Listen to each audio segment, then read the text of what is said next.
nation this Monday. Banks and government offices will be closed in observance of Martin Luther King's birthday. Meanwhile, at the Riverbend Maximum Security Prison in Nashville, Dr. King's assassin, James Earl Ray, will spend the day being raped continuously.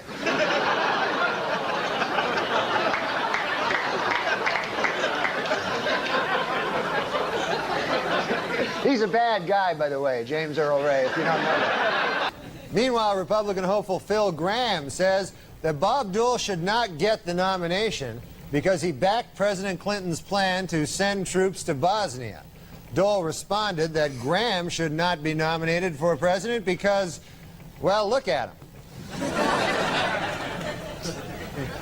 Take a gander at the fella. Well, more bad news for ice cream moguls Ben and Jerry in their continuing battle with the Food and Drug Administration. This week, the FDA banned their newest flavor, stuff from Ben's beard.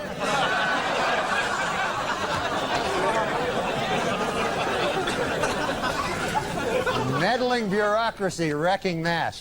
Well, at a local town meeting in Montpelier, Vermont last week, representatives from the McDonald's Corporation who want to put a restaurant in a historic district were booed by angry residents, but they were cheered by the town fat guy.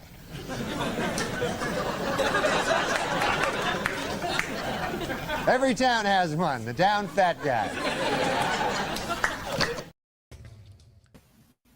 Hello, everyone. R.I.P. Norm, as always. Good evening, everyone. Welcome to Redoubt. We've got a exciting show for you today. A number of various clips, especially focusing on the Jubilee surrounded Jordan Peterson episode, which I think should provide a lot of fodder for conversation. Thanks for being here, and to my co-panelists, John and Christian. Christian, how you doing today? Good evening. I'm doing well. Nice, relaxing Sunday, so no complaints. Excellent. Yeah, you said you smoked a cigar earlier today? Man after man. I did, yeah. What are you drinking now? Old Faithful, Old White Monster. Oh, nice. Yeah. Mega base. I'm starting out with I've got a whiskey here, but I'm starting all right. out Hey, well, we got the trifecta. Oh, wow. We got Red Bull, Rain, and Monster. All right. Collect them all. Everything. That's funny. Well, John, good to see you here. I hear you had some exciting events today. Yes. I hate to break it to you guys, but you are streaming with a white Christian nationalist, as I have been labeled.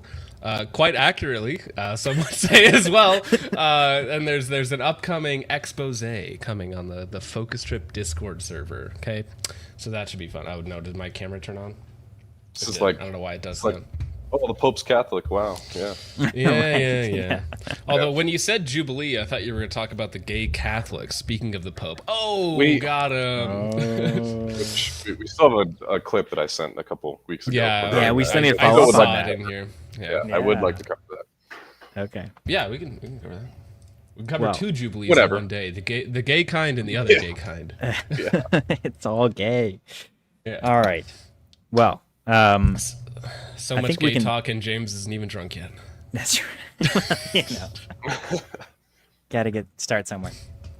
So let's jump in with the first clip. I think we wanted to do one of the shorts.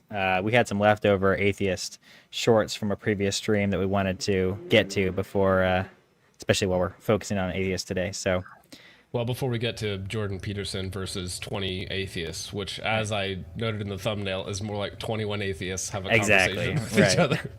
Yeah. I think I have this one. So because this was a couple weeks ago when we pulled these up, so I forget the context of these. So this will be like I'm seeing it for the first time. But these are like common atheist arguments against God from like straight preachers and stuff like that. So I imagine these are going to be pretty cringe. This barrier is here because I can see it. I can feel it. It passes scientific method because I can check it and then I can have somebody else. So George Washington, you can't see George Washington right now. Does that mean he never existed? See, if you don't. So I know atheists do this a lot, or a lot of people trying to own people on the right, facts and feelings or something. Most of them can't recite to you what the scientific method actually is. I can't either, but I wouldn't use that as an argument, against these people. So they claim it as if it's some sort of like truism, like, oh, the scientific method thingamajig makes my argument real. Yeah, well, and then the tricky thing about that is the fact that the scientific method, I mean, so it's you hypothesize, then you create an experiment, you test it, you revise your hypothesis, or, on the basis of the tests, and so you see whether your hypothesis was correct or not, and then you come up with a new hypothesis and then find a test for that, and it's a whole iterative process. But it's all based on experience, it's all based on your senses, and the whole thing provides no self-justification. I mean, that's the tricky thing about scientism, is there's no way to justify any kind of truth claims on the basis of science alone, unless you just take that as a priori fact that you can trust your senses, which the scientific method can show that you can't. You can't reliably trust your senses, at least in some cases. So it ends up being self-defeating in that sense. So it is a scientism alone does not work as a system of epistemology. Yeah, I think those are the two most common claims. Science, whatever that happens to mean, plus sense data. And then as soon as you try it, you falsify their sense data, and then they don't have anything to rely on. Want to listen to my whole answer, then what's the point? See, this is the argument of the agnostic. I asked him if he had enough evidence, and he said, I can see and touch and feel this. So by what your definition is, I have to see it and touch it and feel it to believe it. You can't see George Washington. Does that mean that you don't believe that he existed, or what? There is physical evidence of the existence of George Washington. There is first-person, concurrent. We have that of Jesus too. We have more of that of Jesus, actually. 25,000 ancient manuscripts of Jesus. We actually have more writings of Jesus Christ than any other person in the ancient world combined. Did you know that? There's 25,000 ancient manuscripts of the New Testament of the Bible in Latin, Hebrew, and Greek. No, because you're not listening to me. I'm giving you evidence. You don't want the evidence. You don't want the evidence. You're a typical atheist. Gosh, that rabid mob in the back was just horrible. Screaming at him. I know, man. Well, What do you guys think about? Go ahead. Well, what do you guys think about this style of apologetics, where you just go out in the street and talk to random people? It's a little different than what Charlie would do, right? He would have people come in a at least somewhat organized fashion, whereas these kind of street preachers will just go out often on college campuses and just talk to a crowd. Or like and busy take them all streets, on. stuff like that. Yeah. Do you guys think that's effective? So yes, but not to the people that you're interviewing or talking to. It is great for getting the word out. Now, there might be some people, like I think that's the vast minority of people, where you actually, by your physical interaction with them, can change or adjust their mind or plant a seed of something, right? I think that can happen. But by and large, it's going to be getting it out to a much wider audience than who's ever there on that street, and it can be effective in short clips like this that can be spread around. So it's like most debates. Most debates are not effective at changing the other interlocutor's mind. Right. But to the people watching, there's the margins. There's people on the margins there that it can be affected. I had a rhetoric teacher who, one of the very first lesson he taught us was know the difference between public and private discourse and figure out which one you're in. If someone comes up to you and challenges you, if they really want to know what you think and have a discussion, even if they're not expecting to be convinced, but even if they want to have an honest conversation, then that's private discourse. Engage in it. That's fine. But if someone challenges you in public, know that that's a different thing, and your goal is very different. You're probably not trying to convince that person. You're almost certainly talking to everyone else. And once you've identified the category of conversation, it's going to affect how you go about it. Like, for instance, sarcasm, things like that. Like, below the belt punches that you wouldn't do in a private conversation because they're not appropriate. You might do some cheap shots in a public discourse simply to win over the crowd. Now, that might also come to bite you if the crowd sees you as being disingenuous or being too mean in the conversation. But those sorts of techniques become acceptable, especially when you're dealing with a hostile person, right? So certain statements that would otherwise be out of place, they become on the table. I think that there's also a certain level of giving back the way you get. So as you can see, the crowd is riled up. They're yelling at him. That lady's screeching, and he's just giving it right back. So I think there is a level of that. Like some people, or some person said that he was being a little antagonistic, and I think he was, but that's because he was also receiving that. And I think that's fair and right to do if you want to be contentious like that. I mean, there's a place for being always calm, always controlled. There's a few street debaters that I've seen that are always like that. Like they never break ever. But I think it can be more effective to give back the way that you're getting it sometimes.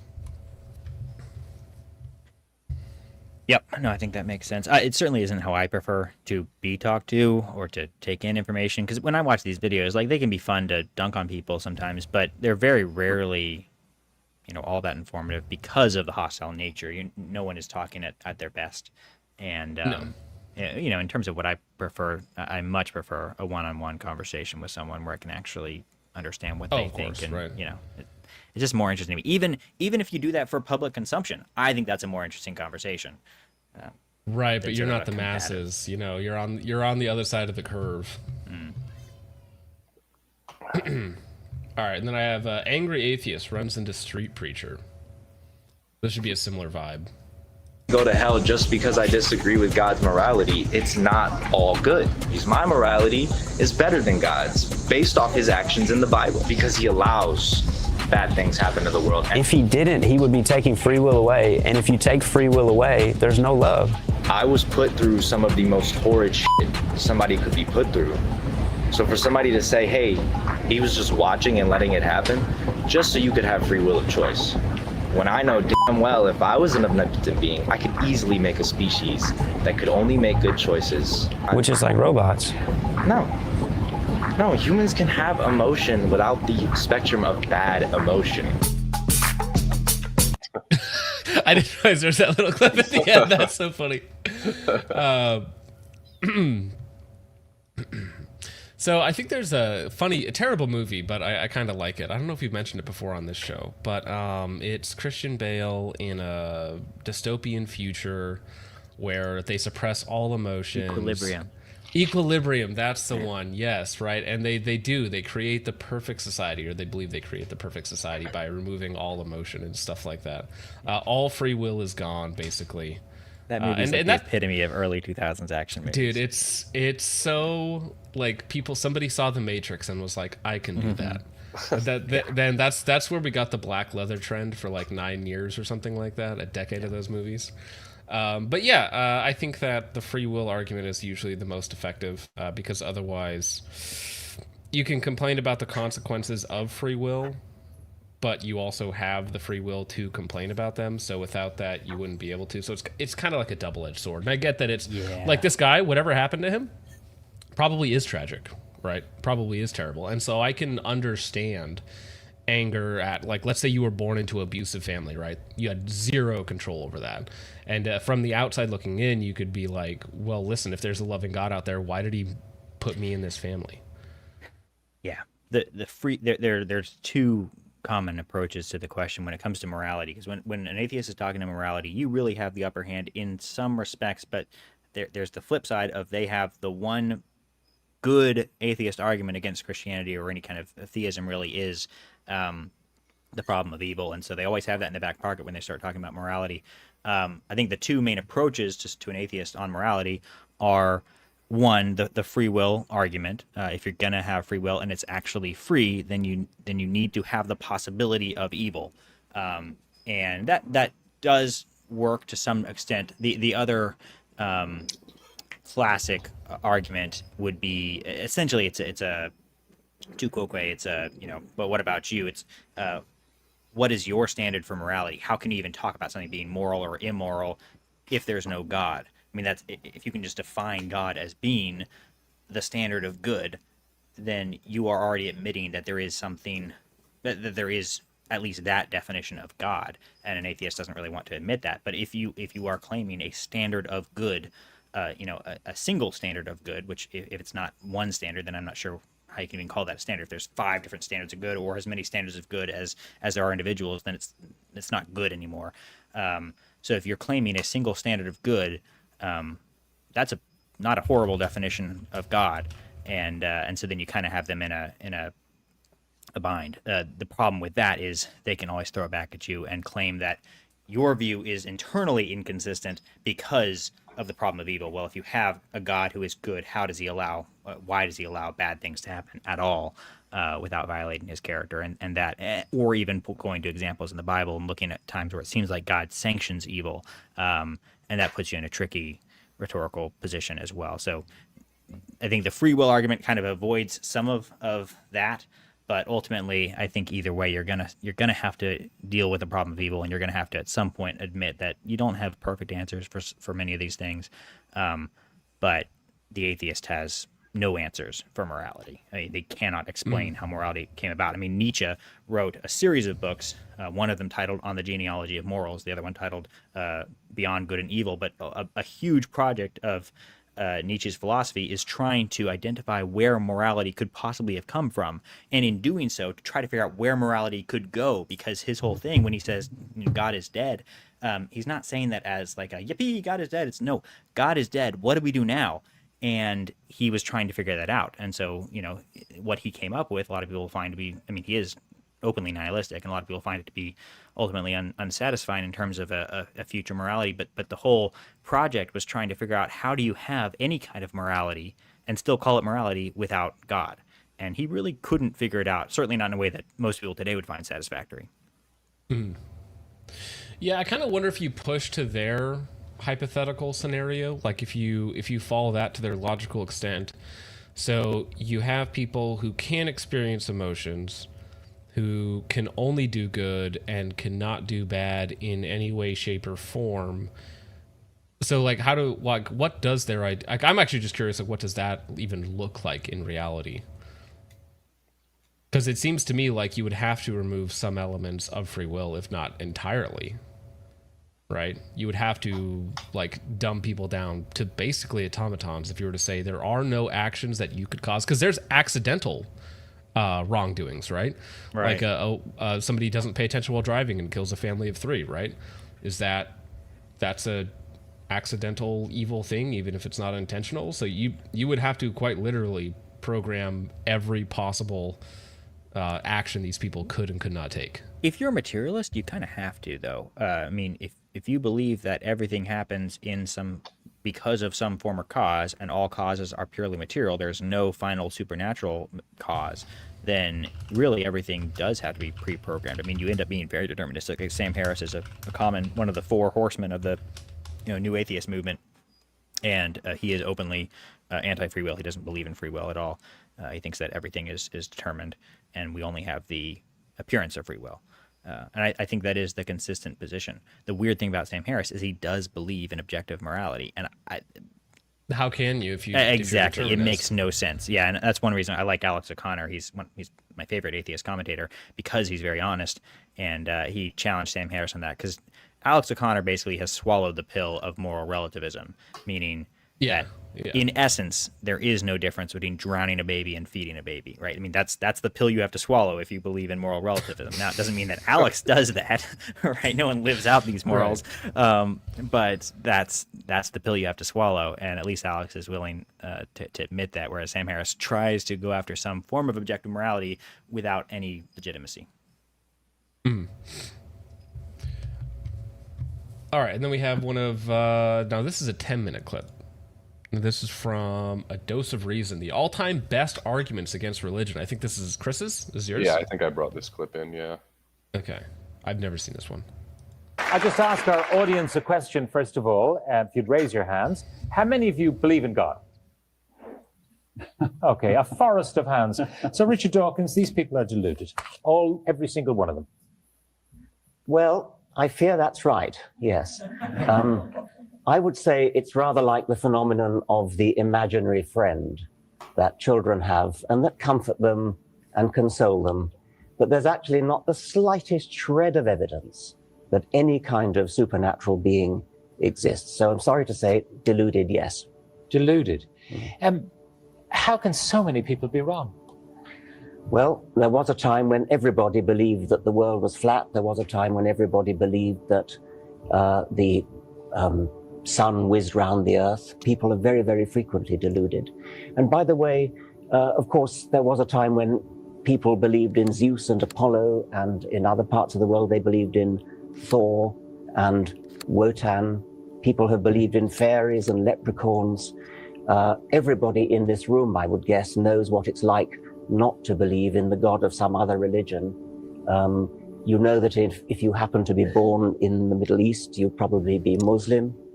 And people who are born in the Middle East believe equally fervently in their God. They can't both be right. There are so many different gods that people have believed in throughout history. So what people believe is really an accident of geography. Exactly right, yes. An accident of geography. Yeah. No, I thought this clip would be interesting to bring in because these are obviously pretty educated atheists. So right, these are the opposite of the retarded, exactly. the street screechers. Yeah. So I thought it'd be interesting to kind of debunk their takes, but. Yeah, I mean that's a big thing for Dawkins was the idea that there are so many religions. I mean, he sees that as a good argument against Christianity and against religion in general, is the fact that how could you be sure that you're in the right one? And the religions are not, they are mutually exclusive in many cases. Not every single one, but many of them are mutually exclusive. Well, I think they all are. Well, in a sense, I mean, the weird thing is, like, you get like Hindus that'll say it's not mutually exclusive, but and some will. It depends on which kind of brand of Hinduism. But even if you're dealing with one that says it's not, surely it must exclude the religions that are exclusive, right? That's the question, right? The religions that say your religion is false, they can't include that in their religion if that is anti their religion. So, yeah. So I think in that sense, you're right. They all do have to be exclusive, at least of some religions. Well, right, because as soon as a Hindu says, well, actually, all beliefs are, a way to whatever the end goal is, but you just say, well, no, but not mine, though, because I believe that that's not true. Right. Now, as far as accidents of geography, I mean, I just think maybe that would hold more weight in like 600 AD or something, maybe. But like in the modern day where you have Christianity all around the world, or even other religions have spread to various degrees as well. But I don't think there's one that's bigger than Christianity as a whole of Christendom. I just don't even think that's a valid argument. I think it's just incorrect about that. Well, it's an odd claim about what makes something true, whether or not it's what you were raised in. I do think that there's some truth in the idea that where you're raised will determine what you believe very often, or it certainly can. I think really that's a huge call for missions. Yeah, certainly doesn't, not in a deterministic way, but I think that's a huge call for missions. I mean, I think that's why we were called in the Great Commission to spread the word to the ends of the earth. That's why it's so important to geographically cover the earth with the Christian message. Yeah, but I think that argument would hold weight in like pre-1500s, pre-Middle Ages. But nowadays, like that's almost a meaningless argument because you can access any information you want from anywhere, and you still have millions of people converting to Christianity or whatnot. So I don't think that argument holds any weight in the modern day. It seems like a strange place to go, and people being deluded about things while quoting scientific beliefs that people were also deluded about. But wouldn't that mean that you're also possibly deluded about your beliefs currently now that you hold because science hasn't proficiently advanced enough yet? Right. So the delusion argument, I also don't know if that holds any weight either. Baseless all around. Well, that's the thing with the new atheists. They didn't really understand religion very well. Some of them had specialties that they were relatively good at. Hitchens is just a great writer. He was also a drunk, and so he had trouble finishing any work that he set out to do. He could start it with great energy and then would often kind of fall off. Dawkins supposedly is a good biologist. I haven't really studied his work, but specifically in like meme, like the term meme comes from Dawkins. He coined it. Really? I didn't know that. Comes from the phrase or the word mimetic, which is to imitate. And so he would identify these sort of things that would spread like viruses. They experienced viral growth, but they weren't viruses. And so that's where, the concept of a meme and virality online adopted the term that he had coined, but he was referring to it in terms of habits and things, could be belief structures, could be other things. And so I think he would see like a lot of religious ideas spreading like memes. They spread in a mimetic fashion, and they had sort of a viral growth to them. And as a biologist, that's something that you could observe. And so, anyways, we have co-opted that term in online spaces. In online culture, of course. Yeah. We take everything. Why do we fix everything we touch? Friedrich Nietzsche famously said that God was dead, and Sigmund Freud can be rendered as having said that God was dad. Every time Freud comes up, I'm like, you guys should stop quoting this man. Like, just stop. Like, there's some weird stuff going on, like the coke and the mommy issues. No. Well, you guys know what a Freudian slip is, right? When you say one thing and mean your mother. That was funny. And I think both of them are probably right. The concept of God is like everything else in our vocabulary, man-made. It's an invention of human beings. Unless you take the view that God made us. Uh-oh. Language man-made? Yeah, that's what that. Does he believe like numbers and objective reality is only man-made as well? Mm-hmm. Probably. Okay. Well, does he believe in objective reality? Yeah, Hitchens probably would, because Hitchens is not particularly consistent. I don't know. Hitchens would probably go with whatever Hume went with, and I would have to study up on my Hume. But Hume is the only serious philosopher that I've really heard Hitchens quote, except for occasionally he'll talk about like Pascal and stuff. He'll talk about some Christian philosophers to rebut them, but Hume is kind of the philosopher in terms of serious atheists. An invention of human beings. Unless you take the view that God made us, in which case it'd be a lot to explain. Why did we in that case make so many gods? It does seem to be very much more probable that men and women made many gods than that any one God made all men and women and the rest of creation. And as well as being man-made, it's fear-made. It is the unexpressed or partially expressed wish for a protector, a parent, someone who will never desert you, someone who will do in a way you're thinking for you, especially on questions of moral philosophy. At its best, it's that. It's a wish to be loved more than you probably deserve. And at its worst, it's the underdeveloped part of the human psyche that leads to totalitarianism, that wants to worship and that wants a boss. Correct me if I'm wrong, but atheistic communists are, generally speaking, the most totalitarian regimes that have ever existed. So I'm not...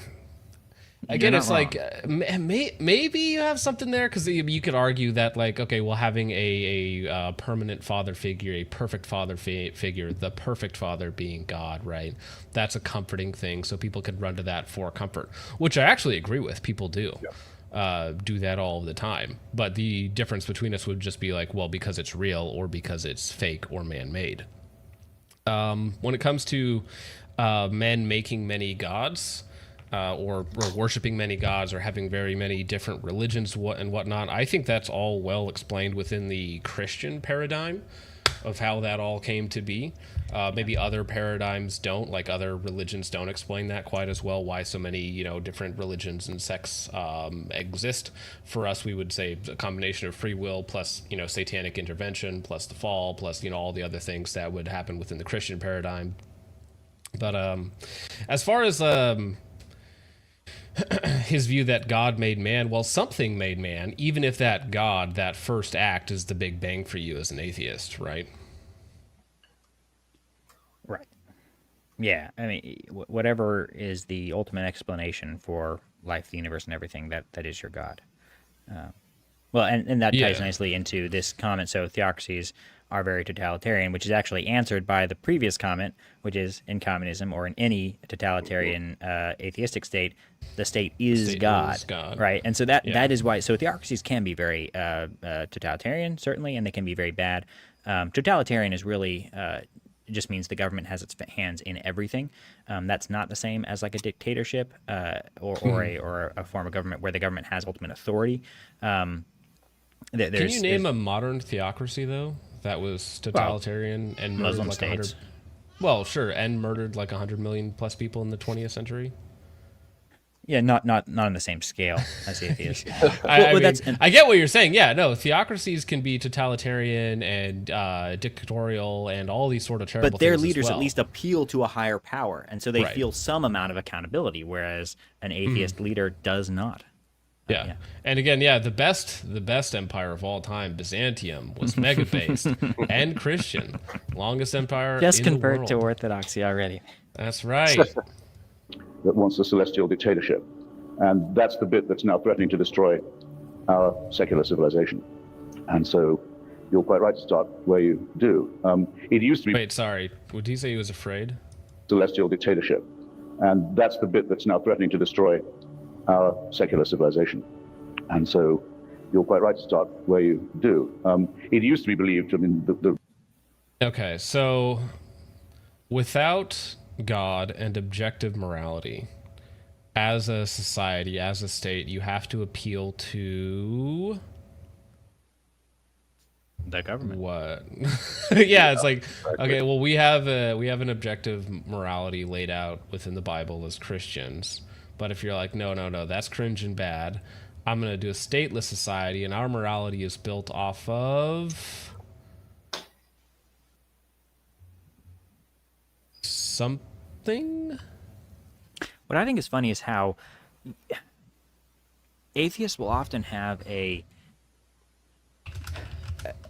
will talk about the evils of theocracy or the evils of Christian morality, like talking about how people they want to be loved more than they deserve, and so they'll talk about kind of Christian morality, which is the world that they've grown up in and live in and surely come to admire, whether they think it or not, as if it's a problem, right? The idea of love as being a virtuous thing, to love even people that maybe don't deserve your love as much as we would think about them deserving. That is, a Christian principle, an ideal, and he's just railing against it. And you'll see this with, again, going back to Nietzsche, he had a strong aversion to the Jewish morality, which he saw as being one of slavery, and that was taken up in Christianity as being one of a slave people, basically a way for the slaves to become the leaders through flipping the morality so that people appreciated the slave traits rather than the powerful traits. And so, he's saying in a real moral society, the Übermensch would be the rulers. That's right. We need to be the strong man. Exactly. Whereas the Christians are glorifying the servant leader. That's slave morality. And so you'll see this with atheists who are depending on the Christian morality for their livelihoods, their well-being, their enjoyment of this world, and yet they will talk down to Christian morality as if it wasn't the best form of morality that has come about.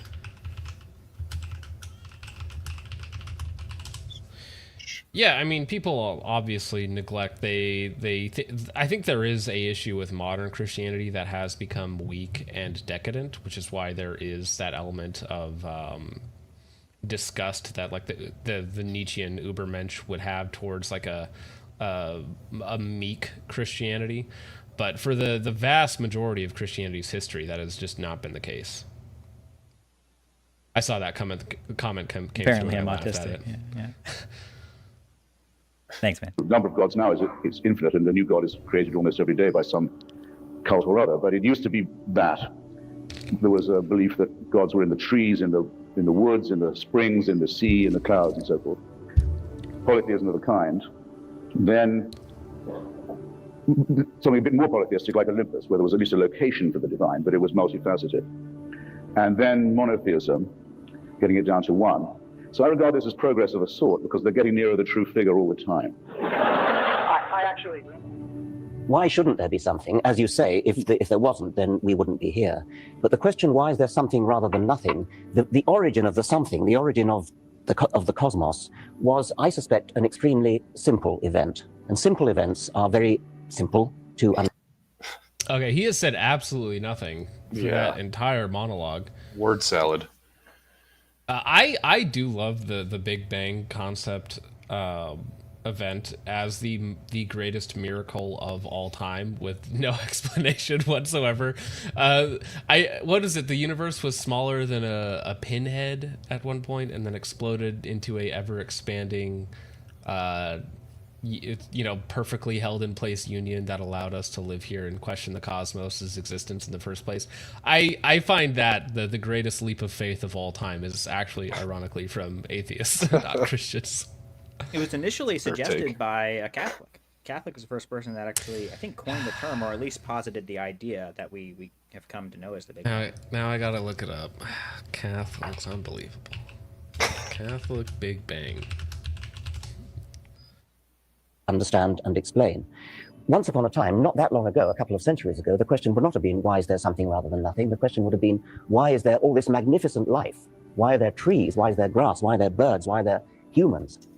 Darwin answered that question and blew out of the water the theistic answer to that question.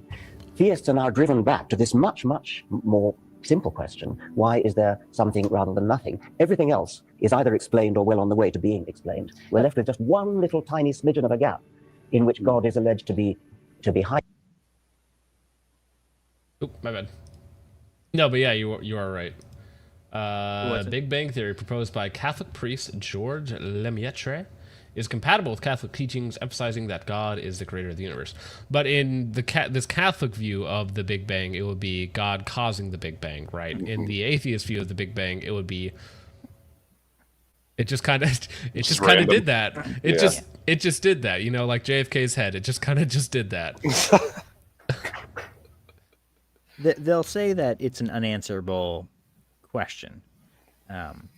And so just because they don't have an answer for it doesn't mean that the Christian explanation is right. And I suppose they're technically correct. But it's still, you have to ask, where does their basis for any of their truth claims come from, right? If they are upholding a material position, which means that the universe is all that there is, all that there ever has been, and all that there ever will be. That's what the universe is.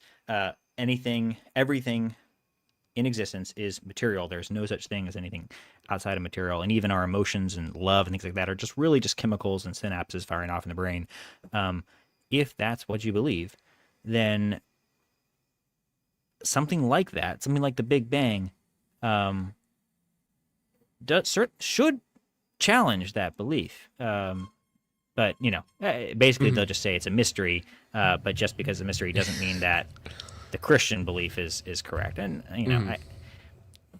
it is what it is. I think materialism ultimately leaves you completely unfulfilled and should take you to nihilism if that's really what you believe. That's the logical endpoint.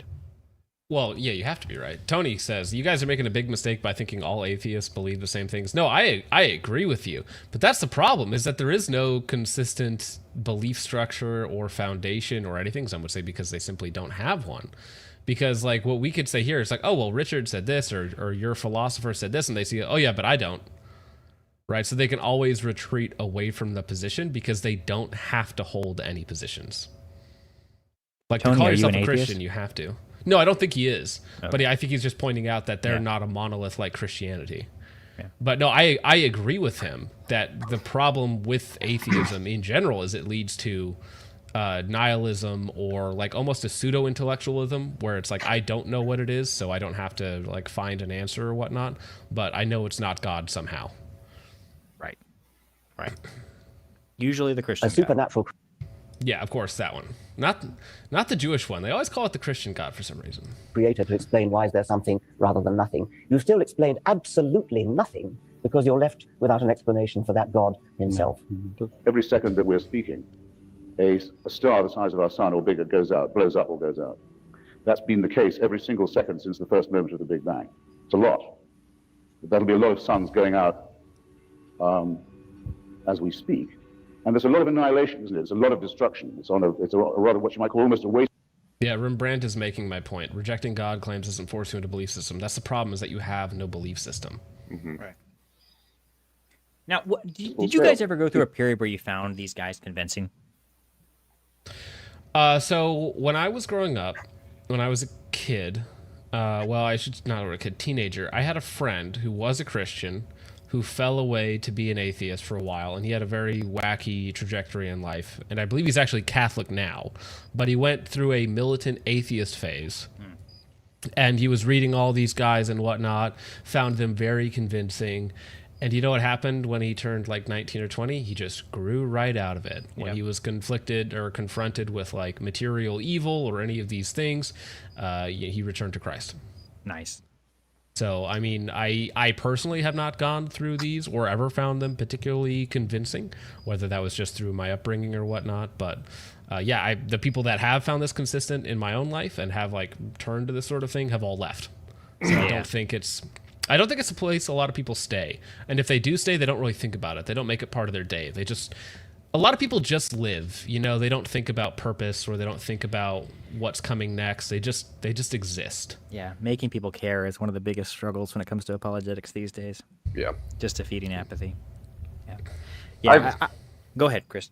I've never necessarily been convinced by these individuals' arguments. At least my simple perspective of it is like, hey, man, this phone right here is pretty technologically advanced and somebody engineered it, somebody made it.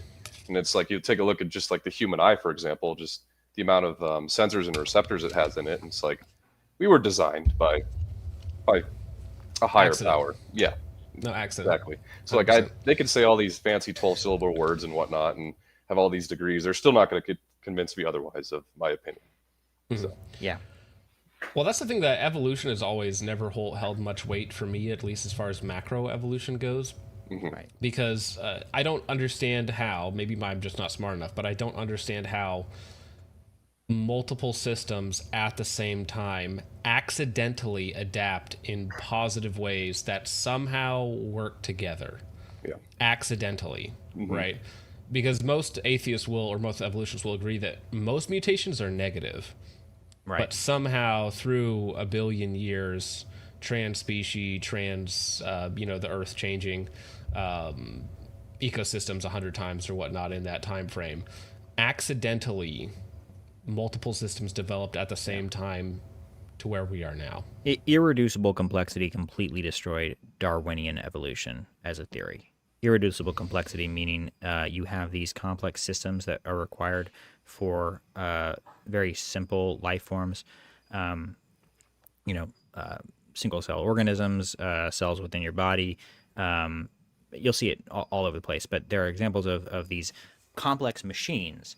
And if you remove any one part, the machine won't work as intended, and there doesn't seem to be any function, any benefit to the machine without that one piece. And so the whole theory of evolutionary biology is that you have these incremental improvements, and each step has to be beneficial along the way. So how could that, you have these incremental improvements where you have 23 parts building up with no benefit being passed on to the next generation, in an evolutionary selective natural selection propagation, and then the 24th is the one that actually makes the machine work, but all 23 were still being passed on as if they were beneficial. Positive, yeah. Well, it's kind of like eyes, because like, how do you get to an eye? It's like you have skin cells that are light sensitive, which is neutral, and then that genome somehow continues to reproduce and become more sensitive, even though it's not a positive to this single cell organism at the time, to the point to where it does become a positive over the course of like a million years or whatnot. Right. And if you could only... It never reverts. It never goes backwards. Exactly. Either. If you could only see that happening, one time, like if you only had one of those sort of instances, you could excuse it because, well, it just happened, by chance. It just happened to work out that way. All the things were propagated, not because they were important to the survival, but just because they just happened to be passed along. And then finally it came together and started working as a machine. You could excuse that once or twice, but when you see it all over the place, it's pretty inexcusable. I mean, it's like the origin of life, which is also the same kind of problem where it's like you can't turn something that's not alive into something that's alive. It would take that same kind of just incredible the chance that the probabilities are astronomical in terms of trying to get wasn't that. it? But do that over and over and over all the time with these irreducible, complexible problems. The math just doesn't work out unless you have an infinite number of possible worlds or something like that, or you've got, you have to posit these other theories that are more ridiculous than just believing in a god and a designer. So another thing that I've never heard a good explanation for this. Okay, so did dirt evolve?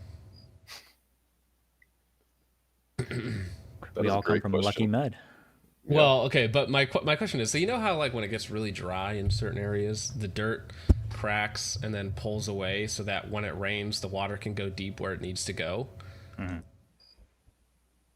Like, that seems pretty designed, right? But dirt didn't evolve to do that. It just kind of does that. So you're either saying that's an accident of the universe, that it beneficially works for the ecosystem when it gets dry out, right? All the non-biological elements that also contribute to life. Yeah. Unless you're saying the ecosystem itself somehow evolved to do so, or it was just designed to do that, right? Well, that's kind of a macro version of the fine-tuning argument. Yeah, it's a biomechanical, it's like a biomechanical machine in that way. When it gets dry, it opens up so that when it rains, the water can go where it needs to go. It didn't evolve to do that. So you either say just a lucky accident, I guess, that allows our Earth to continue, or like just, maybe somebody designed it to do that. I don't know. Lucky accident that the odds are like 1 in 10. What is the number? Quintillion, I think, or something like that. Yeah. Yeah. For everything just perfectly meshes together to create life. Yeah. Out of random. John is off the goop, real. Yeah. The weird thing about those probabilities. Those probabilities are always so crazy because you got to wonder what the base rate is, because you're talking about things that we've never observed and can't observe. It's like the probabilities of, is there life, outside of Earth, elsewhere in the universe, and people talk about, well, the fact that the universe is so large, there must be, and it's like, based on what? You're talking about a base rate that is just made out of thin air. You cannot possibly come up with an initial base rate to then multiply by the grandiose size of the universe to come up with your view, your belief that there has to be life elsewhere on Earth. That base rate is just a made up number. There's no way to do that because you're dealing with something that has never been observed and can't be observed. So sometimes people will throw out probabilities in a very spurious fashion. Mm-hmm. It does have the positive outcome, though, that we are all constituted of those materials. We are made of stardust. Now, I find that a rather more majestic and wonderful and even beautiful idea than, say, the idea of the burning bush. A bit more impressive. Gives you more to think about. Are they mutually exclusive? Are they mutually exclusive? Wouldn't God make you a stardust? One has the virtue of being true and provable and studyable. True and provable. I don't think so. I don't think science proves that you're made of stardust in the Big Bang. I think these are simply theories that are floated as possibilities, and people might assign a probability to them. But I would say proof is like a wild stretch of the imagination to claim that. Yeah, no, it's a wrong. It's a misnomer. It's a bad use of the term proof.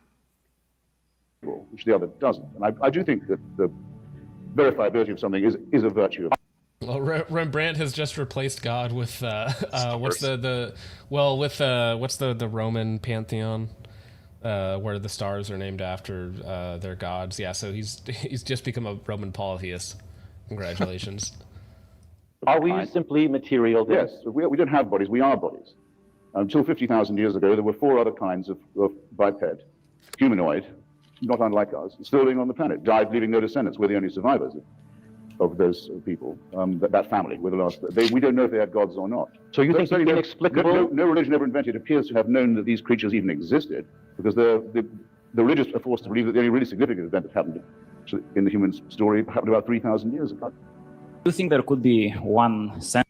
I think he's just incorrect about that. I don't know where he pulled that I don't know where he pulled that 3,000 number from. Because even in like young Earth creationism, it's somewhere between 7,000 and 10,000 years. I think he's just referring to when the Bible was written. It would have been started, I guess, around 3,000 years ago. Yeah. sentence that could convince, let's say, a creationist to seriously doubt their theory.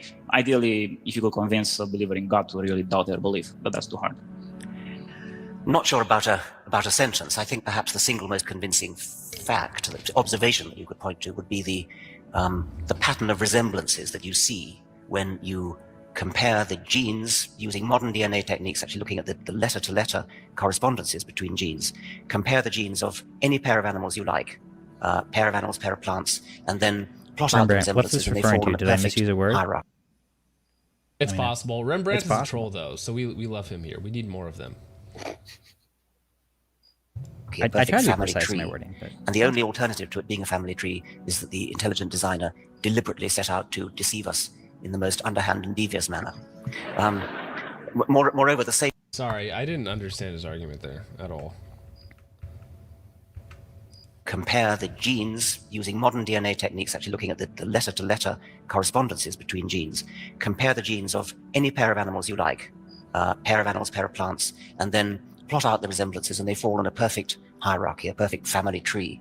And the only alternative to it being a family tree is that the intelligent designer deliberately set out to deceive us in the most underhand and devious manner. Moreover, the same thing works with every gene. Wait, so some sort of genetic relation? What he is saying is basically he's saying that it looks like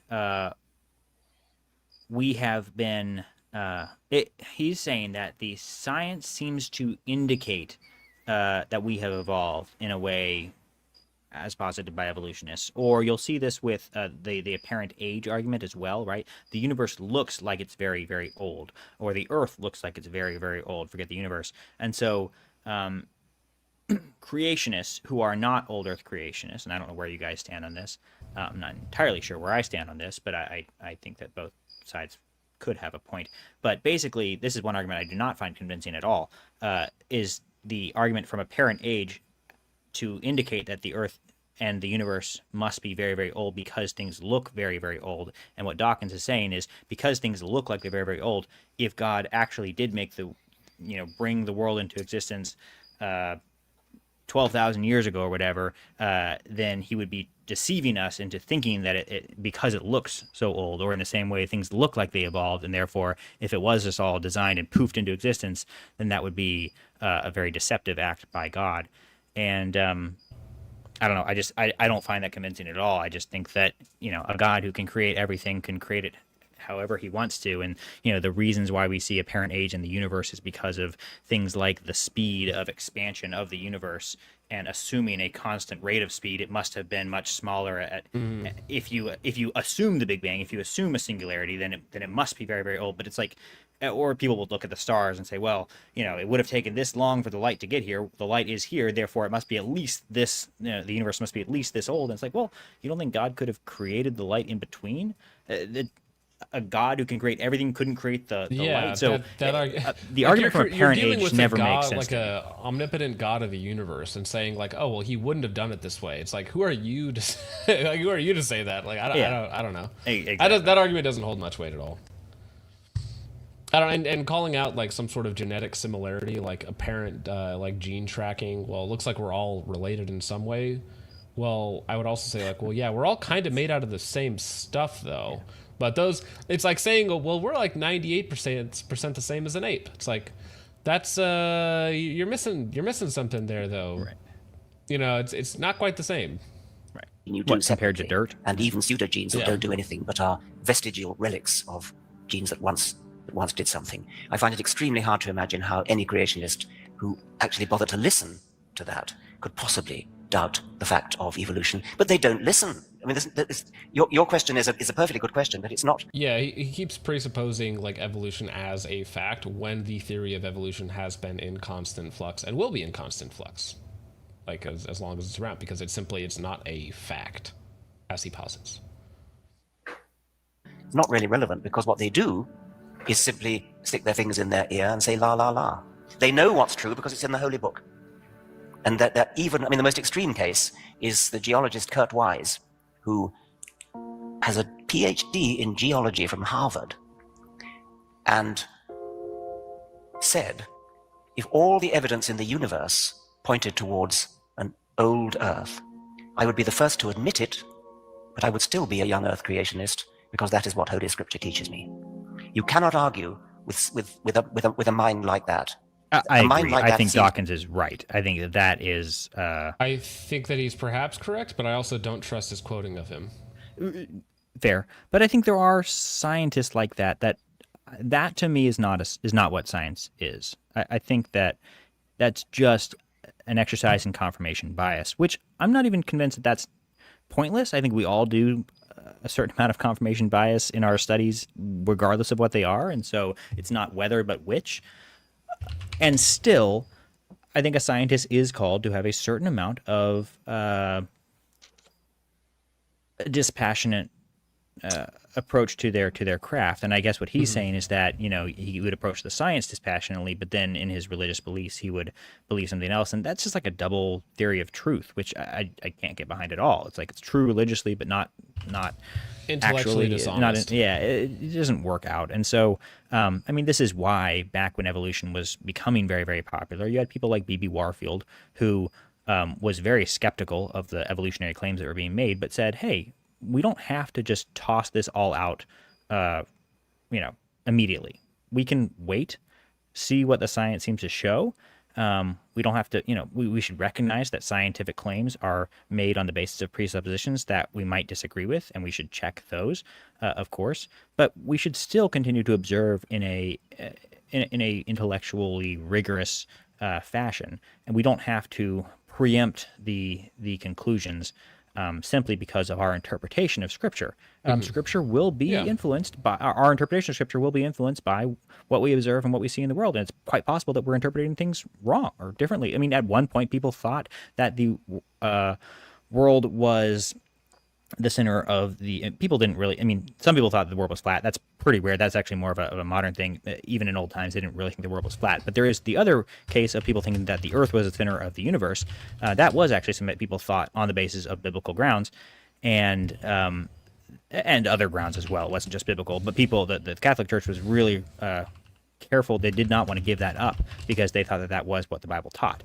And if they approached it with the same attitude that this scientist that is quoting or misquoting that he had, then they would be in a really bad situation today where people just wouldn't take them seriously at all. And so it's a good thing to check your interpretative beliefs on the basis of your observations and your experiences. Yeah, and I think my position on the old Earth versus young Earth is that it doesn't really matter whether God created a young Earth or a old Earth or exactly mechanically how that happened. I mean, I don't think that's not a cornerstone of my faith. Now, I could get it if that person that he quoted, like his linchpin or his belief was hinged upon like young Earth, and that was like integral to his belief, and so he wasn't going to let that go. But I do agree that's not intellectually honest. Right. Yeah. If that's in the quote, though, and I do kind of doubt the quote, or it might have been taken out of context, or he might have clarified that at a later point in time, or something like that. So I don't even think Dawkins is being particularly charitable there then, but I don't think they usually are. To me is, well, a disgrace to the human species. You're right that science has made many things more comprehensible to us, and that it's explained things that religion used to take credit for. In other words, now we know there's a germ theory of disease. Diseases are not curses or revenges from heaven. Same with earthquakes. It's not the stuff they used to teach us, and many of them still. Yeah, you might have that is funny. You might have a mechanical explanation for it, but it also could still be those things. Yeah. Like AIDS. What? Nonsense. Evil nonsense as well as ignorant nonsense. But it's also taught us, just in my lifetime, an enormous amount more about how little we know. We're much, much more ignorant than people who lived before Galileo. Just because we have now an increasingly large idea of the fantastic expanse of the unknown. That's precisely the moment at which to say that skepticism is what's necessary. Inquiry, debate, doubt. Where's faith in this? Where's the usefulness of faith there? I think that there's also a bit of intellectual dishonesty on that side too, where it's like, well, you have to be very skeptical of everything except like our tried and true theories that you cannot question or else you'd be made fun of or laughed out of schools or universities for or anything else like that. So I think there's a little bit of intellectual dishonesty coming from that side as well. And just downright inconsistency and stupidity or just a major blind spot. What he just said right there makes no sense. He talks about the value of skepticism, which I actually agree with, and then says, where is faith how is faith useful if you're a skeptic? It's like, if you're a skeptic, faith is extremely useful. It's the only way you can live your life. I mean, even Hume would have said this, where he was a skeptic. He didn't feel like we had an inductive or a scientific, we couldn't depend on science or induction to really believe anything or justify anything, and yet we have to just make certain assumptions in order to actually go and live our lives, right? If you can't believe anything with certainty, then you have to have faith in order to know anything. You can't know anything without faith. And so especially for the skeptic, you have to have faith. Otherwise, you will just be solipsistic. You will have no way of doing anything. You should just lie in bed. In fact, you really should just shoot yourself. There's no YouTube, don't cut me. I'm not actually saying that you should do that. The Nerf gun. Yeah, video nerfed. Yeah. But that is the only consistent way to live if you actually, if you're just purely skeptical.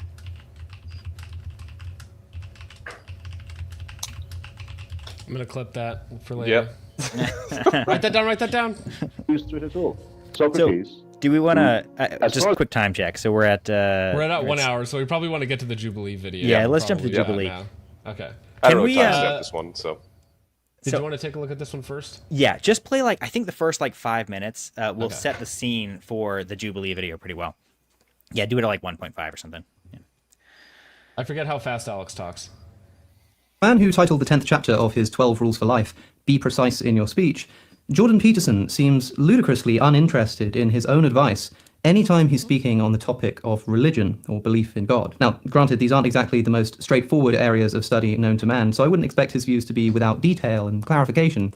But in my view, Peterson tends to needlessly overcomplicate any question he has ever asked about God or religion to an extent that borders on the comic. So people say to me, do you believe in God? And I think, okay, there's a couple of mysteries in that question. What do you mean do? What do you mean you? What do you mean? Let him finish. I love his word salad. It's funny, dude. It's funny, okay? Believe. And what do you mean God? And you say as the questioner, well, we already know what all those things mean except belief in God. And I think, no, if we're going to get down to the fundamental brass tacks, we don't really know what any of those things mean. So I want to take a moment to explain why, after having listened carefully to a great deal of his recent material on religion, and even going to see him talk about it in person, my takeaway is this. Jordan Peterson is what most people would call an atheist. He thinks that God is a fictional character, that the stories of religious scripture did not literally occur, and that the idea of God and stories about him are primarily a way for people to ground their value structures and provide social and psychological unity. Now, I do realize that Dr. Peterson himself would probably not be best pleased with that characterization I've just given of him as an atheist, so allow me to take some time to defend that claim. Fair warning, it's going to get a bit wordy and complicated, but stick with me. I might be wrong, but I've tried my best to offer an account of what it is that Jordan Peterson actually thinks, before then offering some criticism. Of course, if I do get it wrong, then Dr. Peterson, you're always welcome on my podcast. To begin with, we have to start with a fundamental question. To Jordan Peterson, real or not, what is God? But just before jumping into that, a word from today's sponsor. This video is sponsored by Morning Brew. No, I need to know. I need that copy right now. There's one other point that he makes before we jump into the Jubilee. I think it's after the sponsorship. I think it's pretty early on. Okay, here we go. The QR code that's currently on your screen to sign up now. And if you do so, I'm confident that you won't regret it. So back to it. To Jordan Peterson, what is God? To begin answering this, we need to understand Peterson's views about value. For Jordan Peterson, our ability to do just about anything requires a belief in some set of value judgments. For example, even being able to do something as simple as looking at this glass, simply seeing a cup, requires the assumption of value judgments. And there are two reasons for this. The first is expressed here by Jonathan Pageau, who appears to have had a huge impact on Peterson's thinking. We can't perceive an is without a hierarchy of attention and without a hierarchy of perception, because the world is indefinite in detail and in quantity. And so for even to be able to say this, the point of something to say that Pageau is already by the way, in. If you don't know. He's pretty cool. I don't know the guy on the right. This hierarchy of something we could call vertical causation. So first, there are a near infinite number of ways that we can see the world. We could look in all different directions, focus on multiple things. We can see things as parts or as wholes. And so to focus on one object at first requires an attention hierarchy. The hierarchy of attention. What's worth looking at? What do we value focusing on? But it goes even deeper. For Peterson, the very ability to even identify a cup as a distinguishable object requires a belief in certain values. If I put this cup on a table, why do I still see the cup and the table as two distinct objects? Why don't I perceive them as one big, weirdly shaped object? And why don't I see this cup as multiple objects? The side, the bottom, the rim. Why do I see it as one unified object when there are so many different ways that we could look at it? Well, here's what Dr. Peterson has to say. If you were a photorealist painter, you could spend a month painting all the reflections on that glass. It's a very complex thing to perceive, but you perceive it as a unity, and we know this neuropsychologically. We know this scientifically. You perceive it as a unity because you can grip it, and because you can raise it to your lips, and because you can drink it, and because you need to drink water to survive, and you are willing to drink water to survive because you believe emotionally and motivationally and perhaps rationally that survival is a good, and that's dependent on your belief that human existence in some sense. Jump to 1417. Timestamp 1417. Okay, so it's right here. Atheist. So, does Peterson think that the events of the Bible are fictional, or does he think that they really happened? Well, let's take a listen. The Old Testament reports in the book of Exodus that the Jews were enslaved in Egypt before embarking on a journey through the wilderness after being liberated from their slavery. Moses is said to part the Red Sea during the escape, which he then drops on the Pharaoh and his soldiers, drowning all of them and facilitating the Jewish escape. Quite a specific series of events. So, Dr. Peterson, do you think that the events of Exodus actually happened, or are they just fiction? You might ask, well, did the events in Exodus really happen? And our conclusion was, well, not only did they happened in a meta manner, they're still happening. Okay. They happened they happened with such reality that they haven't stopped happening. And what does that mean? Well, everyone still struggles with the spirit of tyranny. And everyone still struggles with the fact that when you escape from a tyranny, you don't hit the promised land, you hit the desert. And then when you're in the desert of your imagination or with your lost peers, then you need to struggle with what guides you and what should guide you when you're lost. And then you have to grapple with the problem of appropriate and... Okay, so I do have to defend him a little bit here. So there is some truth and some parable to the Exodus story as a whole. Even as, funnily enough, I was reading last night, I believe it was Hebrews 3 or 4, don't quote me on the exact number, but the writer of Hebrews brings up the Exodus story, talking about those who died in the desert and whatnot. So there is a metaphor to the Exodus story and something that literally happened, right? I believe it's a both and. So, but it is not purely a meta event, some sort of... And Peterson doesn't ever say that it is purely a meta. This is where people get Peterson wrong. He's not willing to opine on the other side. He's opining on the relevance into our current lives and the metaphorical significance. The literal significance he sees as being almost irrelevant, I think. I'm not sure if he sees it as being completely irrelevant or not, but that's, in terms of what he's willing to discuss, he's only willing to talk about the metaphorical significance, the allegorical significance, the psychological significance, because that's his field. But that is not tantamount to a denial of the events themselves. He's just not willing to really comment on the events or the truth of the literal events, which is where Christians get justifiably frustrated at him, because I think if you are going to be a Christian, then that is a central part of Christianity, is being willing to give a defense for the truth that you have, and being willing to actually speak that with confidence and speak about things like the resurrection in their literal sense with confidence, which Peterson fails to do. But at least Peterson never actually claims to be a Christian, so I guess it's fair in that regard. But simply focusing on one does not necessarily negate the other, and Peterson never denies the literal truth of them. He's just he does these word salads whenever anyone tries to really push him on that. So anyways, that's all I wanted to get from this video, but you see the kind of frustrating conversations or the kind of frustrating points that he makes that comes up again and again in the Jubilee video, where they're trying to say, like, what do you believe? And he'll answer it in one way that isn't what they're trying to get at. It is actually interesting and important to think about, but it's not what they're trying to ask, and so it seems disingenuous, and it seems... But the biggest problem with the Jubilee videos, they just didn't know who Jordan Peterson was, or at least they didn't understand his perspective, his way of talking, and they were trying to have a totally different conversation than what Jordan was trying to have, and it seems like Jubilee set Jordan up, or at least just, I don't know, they set someone up. They definitely, they build the video as being one Christian versus 20 atheists, and Jordan he's famously never claimed to be a Christian. Right. And so it was just a bad setup, or a good setup if you want to make, great TV. But that's, right. Yeah. Anyways. I mean, he's got to know what he's getting into there for that. But oh boy. All right, here we go. You're a Christian. You say that. I haven't claimed that. Oh, what is this? Is this Christians versus atheists? Don't be a smartass. Either you're a Christian or you're not. Which one is it? You're really quite something, you are. Aren't I? But you're really quite nothing. Right? You're not a Christian. Okay, I'm done with him. Hello there. I'm Dr. Jordan Peterson. I'm a clinical psychologist, a professor emeritus at the University of Toronto, an author, a podcaster, public speaker, and today I'm surrounded by 25 atheists. Did he just misquote? Was he supposed to say 20 and he said 25? Maybe, yeah. But he didn't even say, like, in his little intro, oh, I'm a Christian. Usually you would say something like that on a show like this.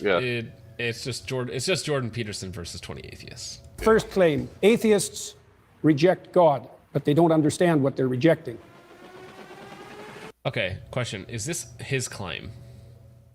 Or is this a claim that's thwarted upon him by Jubilee? I think it's his claim. I think he lays it out.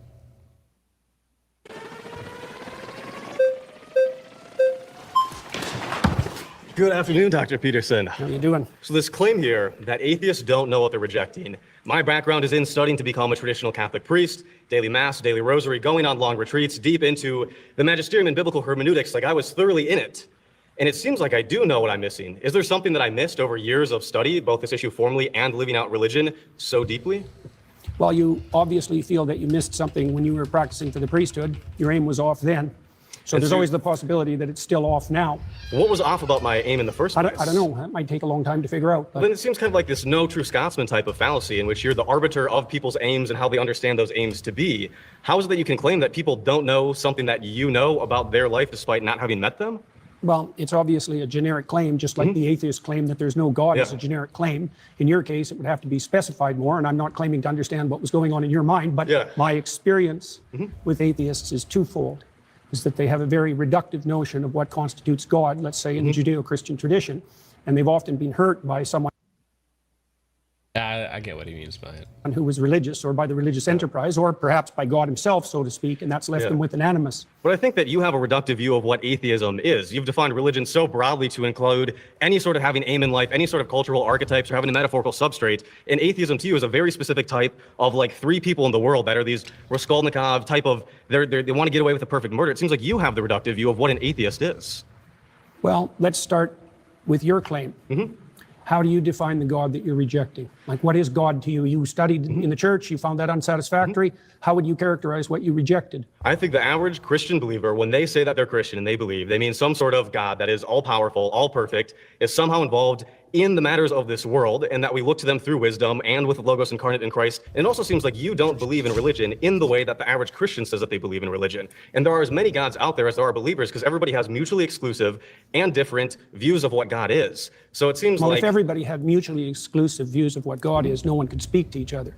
The mere fact of communication presumes a commonality of assumption and definition. And it's certainly not the case that I regard any archetypal manifestation whatsoever as equally religious. So that's not a real claim. Let me give you an example. For example, there's a sub-narrative in the story of Moses where Moses is rewarded with a glimpse of God. Okay, and that's one of the ways that God is characterized in the Old Testament stories. Now, Moses is a faithful servant of God and a good man. At least that's the case within the confines of the story. One possible interpretation. It's the case within the confines of the story, obviously. Well, not obviously. When we look at the Bible can't precisely say anything because there are so many different exegetical and hermeneutic views of this particular book, and that everybody has everybody has disagreed historically on, it seems like, even the most benign detail about a book this big. And it seems like you can only say that the Bible says something if you first pre. So I kind of disagree with that. I get what he means because there are a lot of somewhat conflicting and competing interpretations of biblical stories, but I would say that historically, there's always been kind of a main through line to all of these stories, and you have some very famous books and arguments going over the different views, the different exegesis of these passages, right? But by and large, to the average Christian, to the layman, for the last 20 centuries or so, like these stories have been pretty. Yeah, I mean, he's not technically arguing with you on that. He's saying that in the original story, we can't know the author's intent, whether he was trying to set Moses up as the good guy or the bad guy. I mean, the author tells you in the book that Moses was one of the greatest men who's ever lived. So at least whoever authored that line seemed to think that he was pretty good. But this is just postmodernist slop. The idea that you can read any story and basically bring your own meaning to it because we can't possibly know what the original intent was. And it's true that we can't know the exact intent, but we can know an approximation of the original intent. And that is basically something that postmodernists seem to reject. They reject any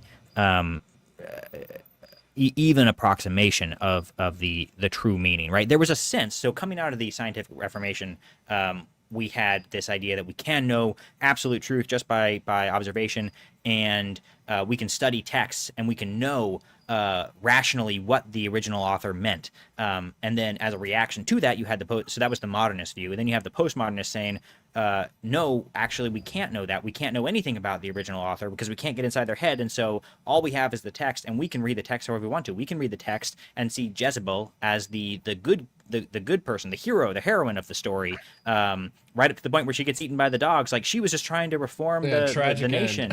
Right. And so... Actually, that movie is coming to Disney Plus next year. I'm sure. It's like how they made Cruella de Vil a bad guy in that movie. I never right, watched exactly. It, and people will do this. Serious intellectuals will do this kind of thing, and it makes for an interesting sort of thought experiment. But it's all based on this postmodernist assumption that is it's correct in its reaction to modernism, but it's missing it's just a reaction, and it's missing the middle ground of, no, we can't know everything perfectly that the author intended, but we can know roughly what they were trying to say and get a pretty good sense of what they were intending based on the way they wrote the text. And that's an assumption that you have to take into reading scripture. And certainly when you read the books of Moses is supposed to be a good guy in those stories. So Peterson's right. Suppose that it's univocal. So your claim essentially is that Moses in the Old Testament plays the role of a villain or is irrelevant? Because the alternative claim is that he's good. I'm saying that we can't know, because we can't talk to those authors. If you are going to start with the presupposition that there's nothing I can say about any of these stories that you're not going to disagree with from the perspective that there are multiple potential competing claims. Well, wait, if you're going to take that argument, though, it does just turn into nonsense so fast, because imagine doing that to like a math textbook or something like that. Oh, yeah. It's like, I don't know. Is the author of this trying to tell me that 2 + 2 = 4? I can't know that for certain. I mean, that's the way to troll a postmodernist professor is when they ask you to write a paper, just submit them something that's completely off topic on something else and say, well, but you're just not interpreting it correctly. It actually does meet the requirements of this paper. Well, actually, it's a meta-analysis of the class in itself, you see. Can't speak with you. So we also have a short time here, so I want to get to the core of what you're arguing here, and I'd love if we could... The core of what I'm arguing is that atheists reject God, but they don't understand what they're rejecting. So I'm trying to give you an example of what's being rejected and its complexity. Okay, so God rewards Moses with a glimpse of the divine. So this is a definition of the God that atheists are hypothetically rejecting. A possible one. I said I didn't say the. I said Right. He's getting too mad too fast. Okay. So despite the fact that Moses is a stellar character and he's had a long and difficult life and can withstand a lot of difficulty and travail, God puts him between two cliffs. So he can just see a crack of what's in front of him. And when God walks by, he allows him to see his back. Okay, so the implication of that story is that the divine is fundamentally unknowable. It's a pinnacle experience, and that people in their finitude have to be shielded from a comprehensive vision of the basis of reality. Well, that's not the God that's defined in that manner, right? It's not a simple personification. It's not a simple old man in the sky. It's something that in its essence is unknowable and overwhelming. And that isn't, in my experience, the God that's defined by atheists who are attempting to undermine the story. I mean, it's the same claim, for example, that you're a finite creature and that you face something that in the final analysis is unknowable, and that you have to establish a relationship with it regardless of your inability to perceive or even withstand perceiving the whole. Okay, is there a problem with that?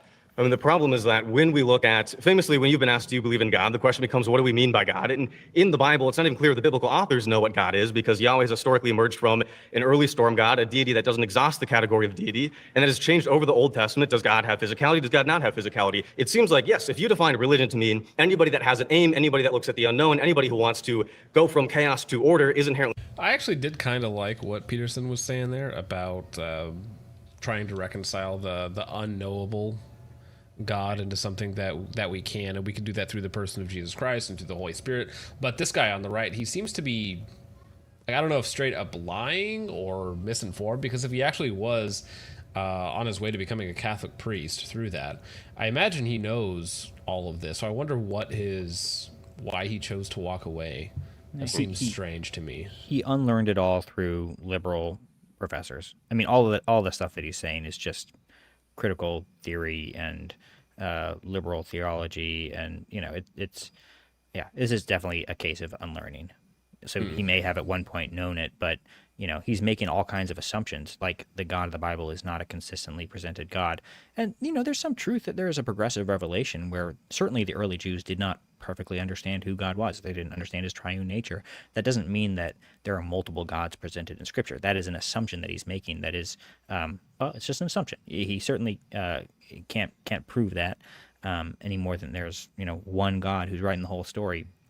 And so when you're already starting from an assumption like that, everything you say is going to be suspect. Maybe painting with a broad strokes here, but none of these atheists really seem very happy. Like their facial expressions and whatnot seem very gloom. So happy or masculine, I would say as well. There seems to be a certain phenotype there. Something I kind of noticed. But yeah. Well, I remember one of the Charlie Kirk whatever podcast appearances, he asked them if they would prefer an atheist femboy or a conservative Christian man, or someone that they picked up at a Catholic church, and they were all like, "Oh yeah, Catholic for sure." And it's like, well, of course, yeah. Even if you're a hoe, that's what. Have you guys seen Leather Apron Club? So he would go around asking people their political affiliation and like what they believed in, and then he would make them do a grip test. And like, at least the way that it was edited, none of these guys could even get past the first one. And then it was only until you got into like obviously the more based people that were a little bigger and gruffer, and they were actually getting to the higher levels of the grip tests. That's so hilarious. I thought that was quite funny, because it's like, all right, now that you've given us your soy interpretation of the world, here, do you mind doing a grip test for me? Yep. Yeah. Yes, but also in the same way, I could define atheist as somebody who doesn't dogmatically believe in a religion, or somebody who doesn't regularly attend religious services or belong to a denomination. To help especially the audience kind of like boil this down, there was a lot of words there. That the central claim is that we exist somewhere between the finite and the infinite. A central claim. A central claim is that we exist somewhere between the finite and the infinite. No, I said that we were finite and we had to establish a relationship with the infinite. Yeah, then in that case, then we're all religious, but then I can do the same thing and define one particular element of atheism. It seems like we both have a reductive view of what the other side looks like, to the point where a conversation seems incoherent, and not just incoherent, but not in the way that the average Christian understands Christianity to be. Do you have a problem? Pause there. Sorry, you voted out by the majority. That was actually a good line of questioning. I would have been curious to see where that finished.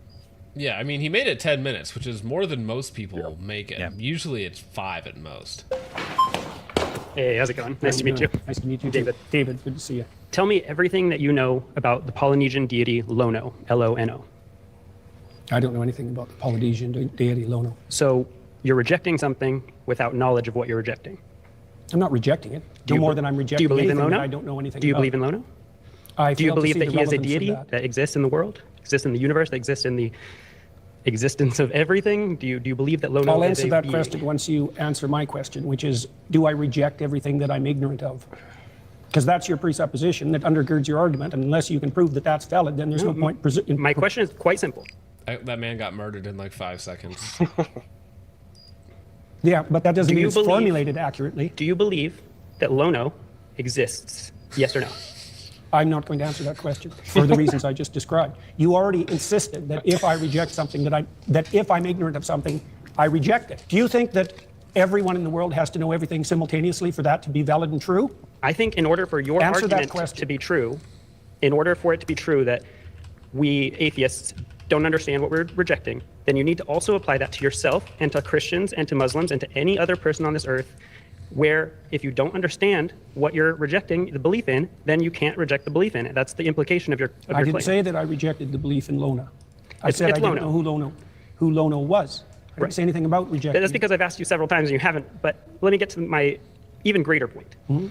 You're saying atheists don't understand what religion is or what God is in order to be able to reject it fully or completely. We have someone over here who studied it in their own way. I've studied religion. I have a degree in religious studies, specialty in Christianity and Mediterranean traditions. And further than that, beyond me, Pew Research studies suggest that atheists and agnostics actually know more about religion and about religious stories, the foundational principles, than believers. That's because they're more religious than they think they are. Okay, you can. They're I don't buy that. I don't buy that the atheist who did some sort of secular study on Christianity knows more about Christianity than somebody who's like spent their whole life in church, actually, going to, through the liturgies or through the actual homilies or the books or any of the studies or whatnot. They might have I think what they mean is they have a historical understanding. They can tell you what happened when, maybe, but I don't think they have a actual understanding of the belief structure.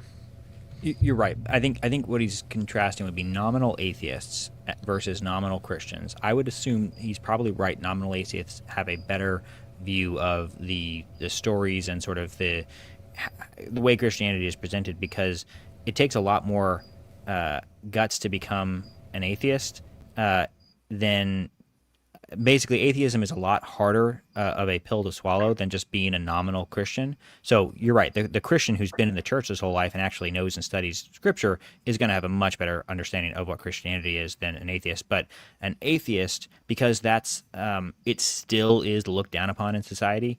For a period of time, it looked like it wasn't going to be, but even today, and for most of pretty much all of history, atheism has not been seen as a valid worldview. So anyone who's going to claim that probably has done a baseline level of research, whereas you can be a nominal Christian and be, a Christian per se, be in the church and have very little understanding of what you actually believe. And so I think that if you were to compare those two subgroups just because of the self-selecting nature of atheism, you probably do have, at least on a surface level, a deeper understanding of what Christianity is. I think they might, more of an academic understanding versus an actual understanding of it. Right. So, I mean, I think you can frame the question to be correct, but I don't necessarily buy that. Yeah. They're concerned with deep matters, and one of the defining characteristics of someone who's oriented in a religious direction is that they're concerned with deep matters. Okay. In fact, it's virtually definitional. Right, but they also have to identify with a religious tradition and accept the foundational stories that go along Well, with that would mean more that they're sectarian than that they're religious. And most people, for example, in the United States, deny that they're religious, but accept that they're spiritual. Let's pause there. You've been voted out by the majority.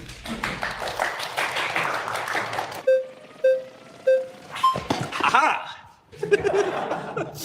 Hi, nice to meet you. How are you doing? Good, how What's are your you? name? I'm Greg. Nice to meet Hi, you. Greg. Okay, so I feel like you're getting at this idea of polysemy, where we have multiple related meanings for a word, right? Like, for example, a famous painting can be emotionally moving in that it changes my emotional state. And when I was on the highway coming here to the studio, I was physically moving. I was changing my position. If I said, I believe the Mona Lisa is very moving, and you said, you don't really understand what you're saying, it's nailed to the wall, I would say that you're the one who doesn't understand what I'm saying, not the other way around. And the way that relates to this is there are many concepts of God, and I'll admit, I find a lot of what you say about that interesting. I'm familiar with it. The idea of this kind of Jungian hierarchical thing, or as a metaphor, or a symbol, or the kind of, atheist, materialist, literalist idea of a agentic, omnipotent, omniscient being that intervenes in reality, right? So when I'm saying that I reject the concept of God, I'm aware of these other definitions of God, but I think that when we use words, we tend to only imply one meaning at a time. So the same way that I would say the Mona Lisa is moving emotionally, but I would not say it's moving physically. I would say I reject the concept of God in this very literal way. But what literal way? The way that God is this omniscient, omnipotent, agentic, supernatural being that sent his son down and has, caused miracles and all these things like that. The idea of God is Do you think that there's an underlying unity of things? Could you explain that question? Well, scientists, for example, believe that science unifies in a comprehensive theory. Do you, yes, no, or that there are multiple competing truths? Those are the options. Either things unify or there are multiple competing truths. I think that I know that, for example, like in physics, people are looking for like a theory of everything. And why do you think they're doing that? It's interesting. It's helpful. But they also believe that there's an underlying. Okay, I think our stream is about to get taken down because we're watching too much of it.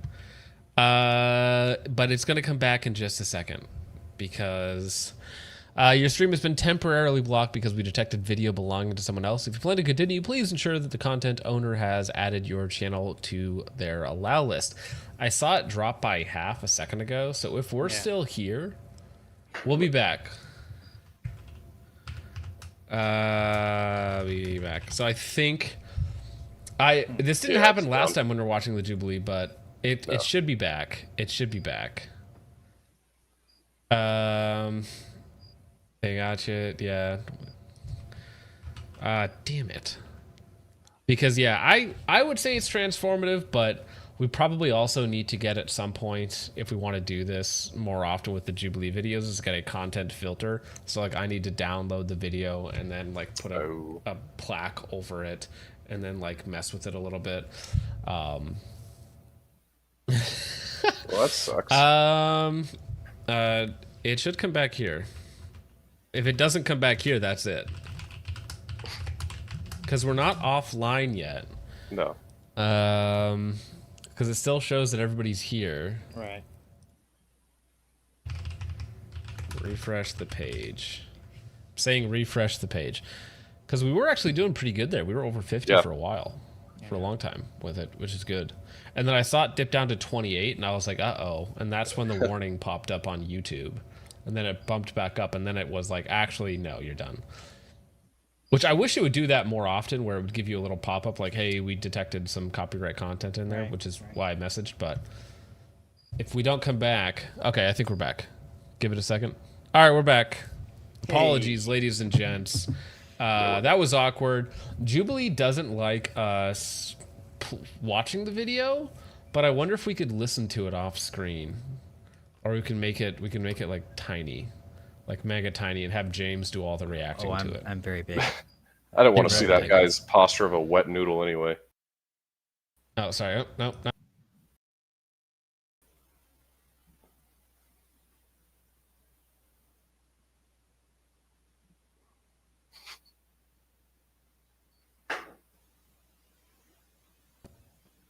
All right.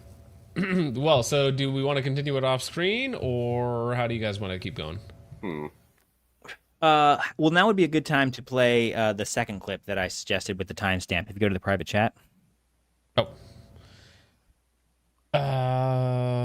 Is it the... It's another Alex O'Connor. But this one, he's actually talking to Jordan. And he makes what I think is a fascinating Did you put it in the private chat or in the Discord? I did. It's the first video, or the first link in the private chat. Okay. There we go. I got it. All right, Alex O'Connor, please don't strike this one. Very good objection. So I just did a seminar on the Gospels with a crew of about 8 people. And it is weird that he does talk so much about Christianity and the Bible and whatnot, but he uses it almost like a jumping off platform. And he's very self-conscious that for him, people have told him that they have found value in his analysis because it's very different from what they hear from their pastor. And so he's doing what he will self-consciously call a psychological analysis of Scripture, which would turn most Christians off because that kind of thing tends to be postmodernist slop. And so the way he does it, people have found to be helpful, and he is, wrestling with these stories and with the meaning, the ultimate meaning of them, and whether or not he should make the leap of faith to believe in Christ. I mean, I think he's been pretty open about that. And so he sees a public display of his struggle as being something that is beneficial for people, and so he's willing to do it. So, I think he's doing it in a humble way. I don't think that he's doing it as an authority on Scripture. He is an authority on, perhaps psychology and people, and at least a certain amount of, a subset of the literature on some of these things. And so he's able to provide a different perspective, and that's where he's coming, not as, a theologian or an expert on Scripture. And so people, his views tend to get blown up because he is so unique or heterodox in his perspectives. But in terms of what he's actually saying about himself, I don't think that he's trying to, make himself out to be some kind of religious leader. Dude, I want that suit jacket. I was about to point it out. He's wearing icon blazer. So Icon the reason blazer kind of goes hard. his cool blazers. I think one guy who really, again, is someone who's Jordan Peterson's videos changed his life, and so he wrote a note to Jordan and said, "Hey, I make custom suits, very nice suits. I would like to make you a collection of suits. Just let me know what you want." And I don't know how much input Jordan had, but basically the guy designed a bunch of suits based on Jordan's topics and his talks and sent them to him. So that's why you'll see Jordan in these fancy outfits, and they're quite fun.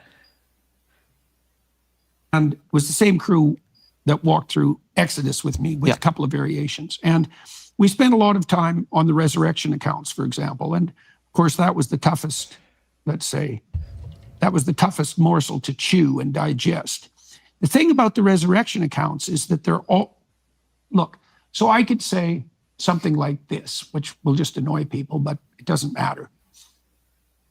I believe the accounts, but I have no idea what they mean.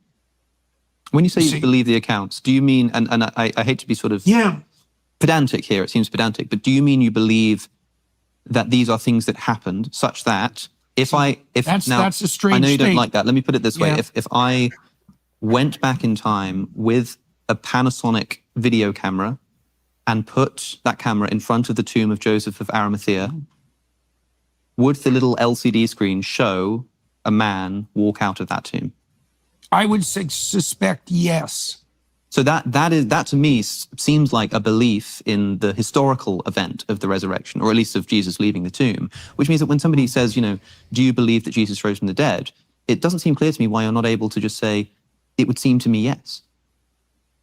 Because I have no idea what that means. And neither did the people who saw it. Have you ever browsed an... So pause it. So that right there is about as clear a statement as I've ever heard him make, as really close to stating a belief in the literal resurrection of Christ, or at least what would appear to be the literal resurrection, whether that was a material body or sort of a transformed body. Even Christians aren't quite sure what that body would have been like, right? It seems like it wasn't recognizable by some of his friends. It took some convincing that he was even him. There are some sort of spiritual aspects, some new and improved. It does seem like a foretaste of what our new resurrected bodies will be like. He was able to jump around locations. Not that you'll see examples of non-resurrected people doing that as well, but by the work of the Holy Spirit in the New Testament. Mm-hmm. But it does seem like it was a different sort of body that Christ had. And so, but anyways, he's saying that if you were to take back a video camera and look at the tomb, you would see what looked like Christ emerging. That's a lot closer to him basically affirming the literal story of the resurrection than I think most people have ever heard Jordan Peterson say. And so I just thought that was really interesting. I thought that was a different statement than you typically hear. And, obviously Jordan doesn't exactly know what that means. And I still think that if you're going to be a Christian, then you need to at some point make the leap of faith, which it seems like Jordan is not quite willing to do, and then be willing to simply speak from a position of Christianity rather than from a position of skepticism or whatever. Somewhat intellectualize. He tries to intellectualize everything, right? Yeah. So I'm not saying that he's made that leap, but this is really close. And he's I'm dancing with the line. Some people are accusing him of grifting. I don't know if that's the case or if he is just a little wacky, right? And so he's going to take a little more convincing for that sort of thing. Right. But I think that is the linchpin for a lot of these academic types, right? Once you make the leap of faith to believing in the resurrection, that's it. Welcome to the club, basically. Right. Well, and he's willing to go a lot farther than most people would. Most people try to intellectualize the resurrection would not be willing to say what he just said, which is what, to me, it seems like maybe he is a Christian. He's just not willing to claim it publicly. And there are some people that are like that. But that's cowardice, bro. I agree that that's cowardice. I don't think that's good, but I'm not sure that in and of itself excludes you from Actually, that's even worse cowardice when you think about it, because he's said other things publicly that have gotten him in lots of trouble. But if he's afraid of like some intellectual academic scrutiny because his belief in the resurrection, like that's kind of scummy. Say that again. Well, so for instance, what he got famous off of was talking about pronouns in college, right? And so because he was a tenured professor, he could say what he wanted. And so he got in lots of trouble for it, made national headlines in Canada and all these other places. And he was, at one point, people were thinking he was going to go, get fined or whatnot for his beliefs and for saying what he said. So he's been willing to stand up and get in trouble and, face this advanced scrutiny. But if he's simply like, well, I want to keep my intellectual skepticism. It's not fear. I don't think it's fear of criticism or fear of not being intellectual enough. I think what it is, I don't even know if fear is the right term. I mean, he's expressed this, even in this interview, he talks to Alex. Basically, he doesn't want to get claimed. He doesn't want another group of people to claim him as, a member of their sect, and then be able to use and twist his ideas and his words to mean what they want it to mean. He wants to maintain control of the meaning of his words. And so that, I think, is the fear that's driving him to be very coy when it comes to answering these questions. It's not fear of repercussions. I mean, at this point, I think he is willing to say what he feels. And certainly, there's not much more that people could do to him in terms of deplatforming him or kicking him out of the intellectual circles. But I think that he really has, he wants to be intellectually consistent, and he has he has a hard time making any kind, including himself in any kind of sect. And Christianity does require, or at least strongly encourages, a communion. And if you're not willing to enter into that, I think there's a serious question about whether you can be considered Christian. So I'm not saying that, like, oh, he said this, therefore he's a Christian. I think that if you're not willing to include yourself in the church, then your Christianity should absolutely be suspect. Yeah. No, I think that's very fair. I mean, I suppose Look, here's let's approach this obliquely. Let's say the miracle of the loaves and the fishes. Yeah. Okay, so people will say, well, do you believe that happened literally, historically? It's like, well, yes, I believe that. It's okay. Okay, what do you mean by that? That you believe that? Exactly. Yeah. So you tell me you're there in the way that you described. Right. And what do you see? What are the fish doing exactly? And the answer is you don't know.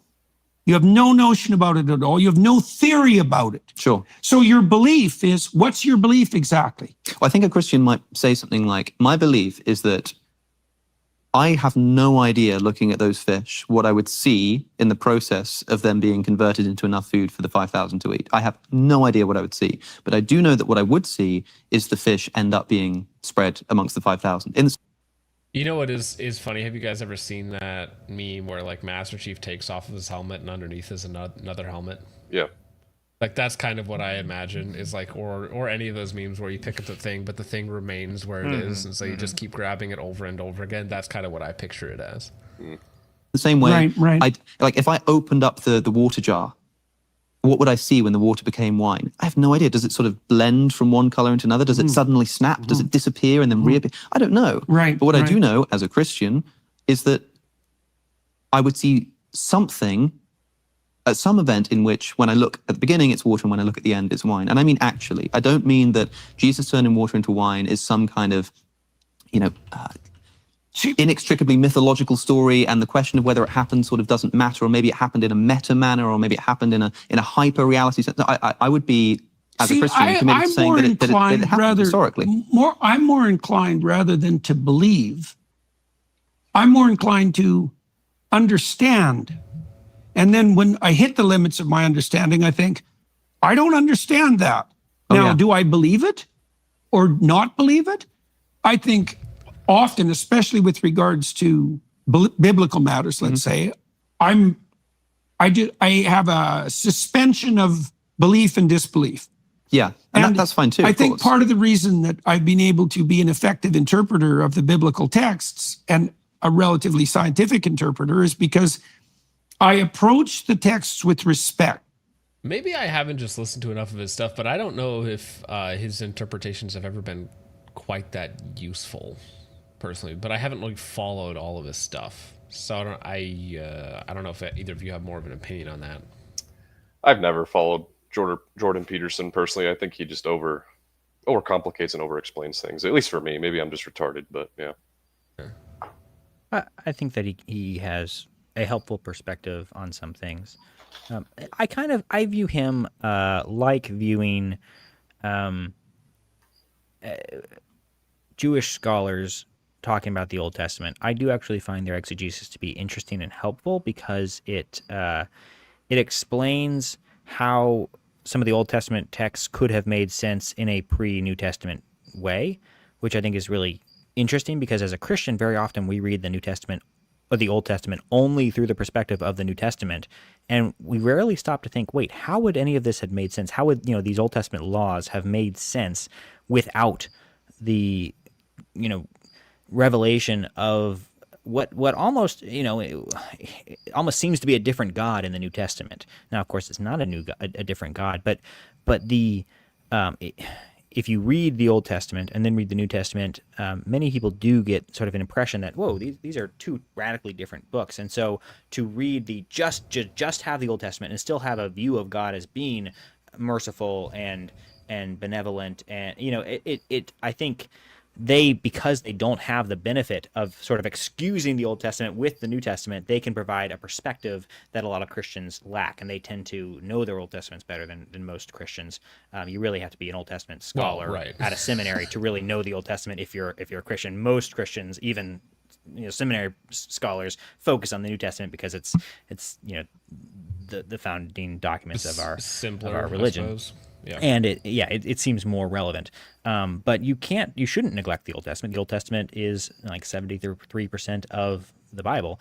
And so in that regard, I find Jewish scholars to be helpful in interpreting the Old Testament, just in terms of providing a different perspective that can be helpful.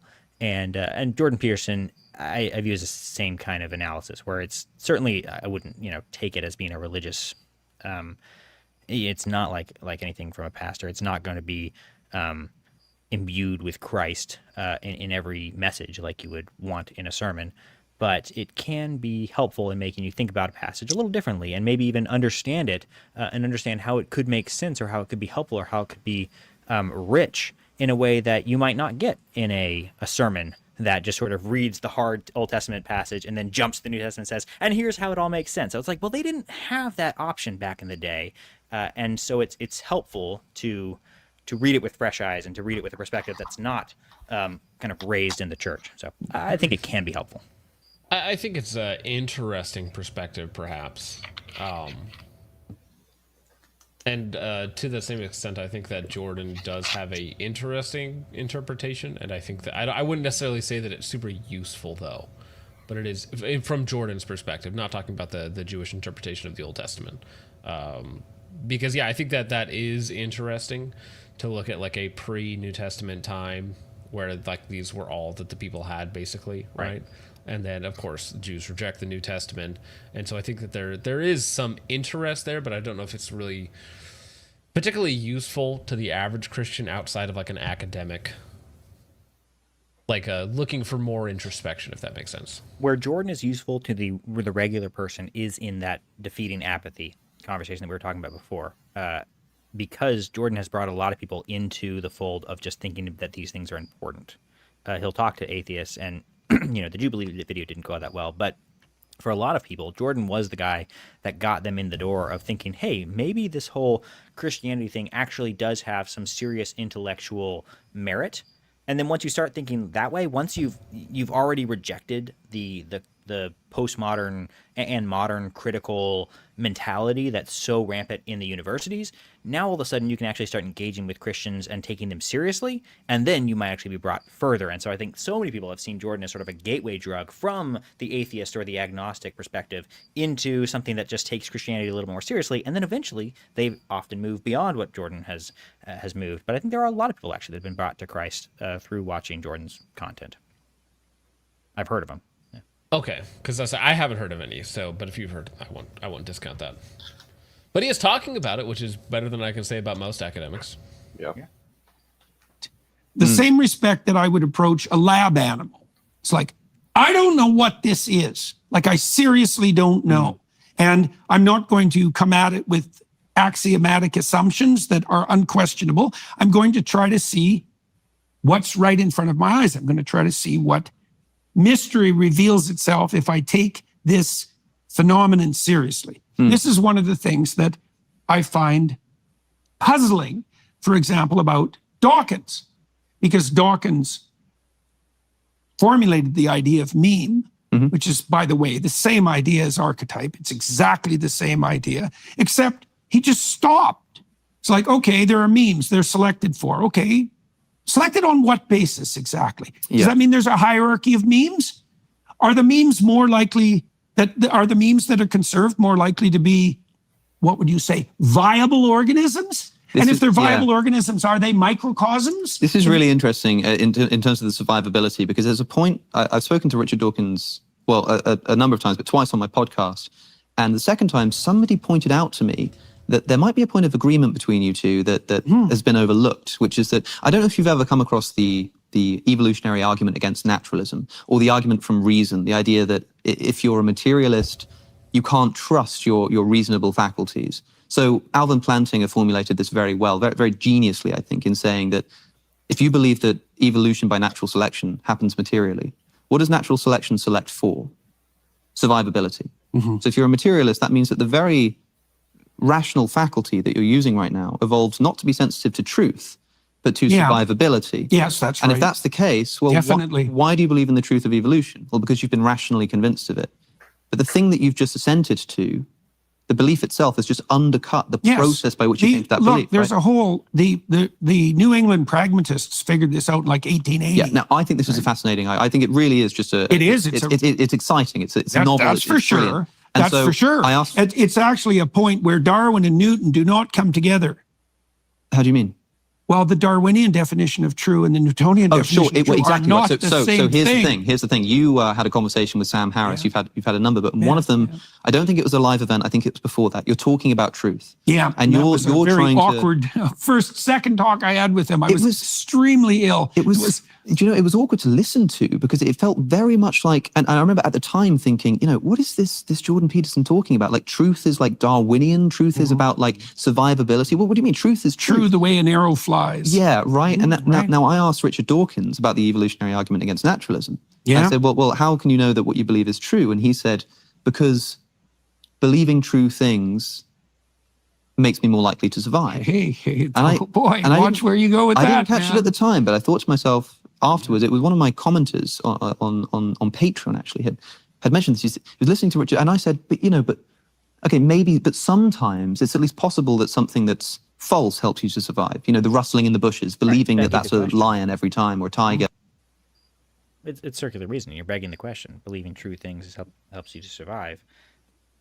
You're still just assuming that what is true is the standard of truth is survivability. There's no, you still haven't moved from a standard of survivability to a standard of actual truth.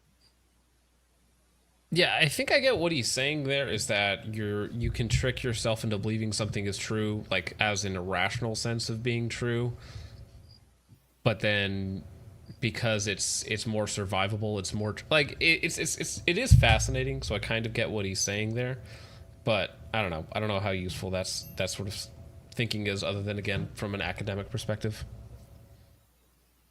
Well, it can help. I mean, the arguments that he's making, as articulated by Alvin Plantinga, who is a modern day philosopher, is a useful argument when talking with academically intellectual atheists and people like Alex O'Connor, or I guess more agnostics, but people that basically are students of Hume and the atheist tradition of modern philosophy. And I think Plantinga has gotten a lot of people to realize how weak so many of their, just how unjustified so many of their basic claims are.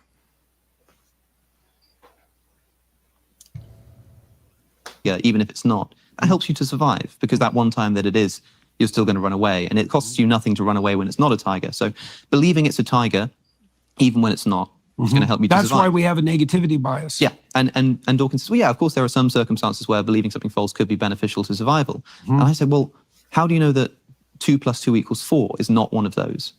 And it seemed as though he was just saying that believing that would not be advantageous to our survival, which might well be true. But if that's the case, then suddenly I'm listening to what you're saying about truth being more sort of Darwinian and related to survivability. And I think maybe you two would agree there. And then I think, well, why is it that when you sit down with Richard Dawkins, you find it difficult to have a conversation with each other?